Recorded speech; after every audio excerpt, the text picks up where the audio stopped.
బీసీలకు ఎవరేం చేశారో చర్చకు సిద్ధమన్నారు మాజీ మంత్రి చెల్లుబోయిన వేణు. ప్రశ్నిస్తున్న బీసీ నేతల్ని అణిచివేసే కుట్రలు చేస్తున్నారన్నారు. అయితే చెల్లుబోయిన ఆరోపణలకై కౌంటర్ ఇచ్చారు మంత్రి కొల్లు రవీంద్ర. చర్చిందాం, చర్చా వేదిక పెట్టండి. మీ ప్రభుత్వంలో ప్రయోజనం కలిగిందా? బలహీన వర్గాలకి జగన్మోహన్ రెడ్డి గారి పాలనలో జరిగిన ప్రభుత్వంలో ప్రయోజనం కలిగిందా? ఎవరెంత ప్రయోజనాన్ని ఈ బలహీన వర్గాలకి కలిగించారు పాలన చేసి అనేటువంటి విషయాన్ని కూడా చర్చించడానికి ఎప్పుడు సిద్ధంగా ఉన్నాం. దానికి మీరు సిద్ధమైతే ఏ వేదిక మీరు సంసిద్ధం అవుతారో దాన్ని చేయాలని సందర్భంగా డిమాండ్ చేస్తా ఉన్నాం.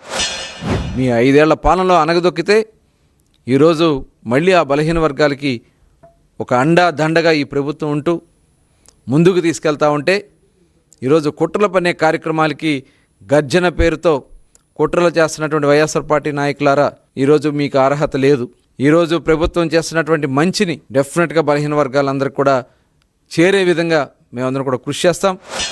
మీరు బలహీన వర్గాల నాయకుల్ని ఎవరైనా మిమ్మల్ని ప్రశ్నిస్తే తప్పుడు కేసులు పెడతారు, కొత్త సాంప్రదాయాలు తీసుకొస్తున్నారు. ఏదైతే రేషన్ నెగ్లిజెన్సీ యాక్ట్ పెట్టాల్సిన చోట మర్డర్ కేసులు. అప్పలరాజు గారు అబ్బాయి మాజీ మంత్రి, బలహీన వర్గాల వాడు, ఒక మత్స్యకారు కుటుంబంలో ఉన్నత విద్య చేసి రాజకీయాల్లోకి వస్తే అతని మీద చేసినటువంటి ఈ నమరకాండ ఏదైతే ఉందో, ఇక్కడ జోగి రమేష్ మీ పత్రికల్లో కుటుంబ సమస్యల్ని ఇదేదో రాజకీయ సమస్యగా తీర్చుకెళ్ళేటువంటి ఒక ప్రయత్నం చేస్తూ ఉన్నారు.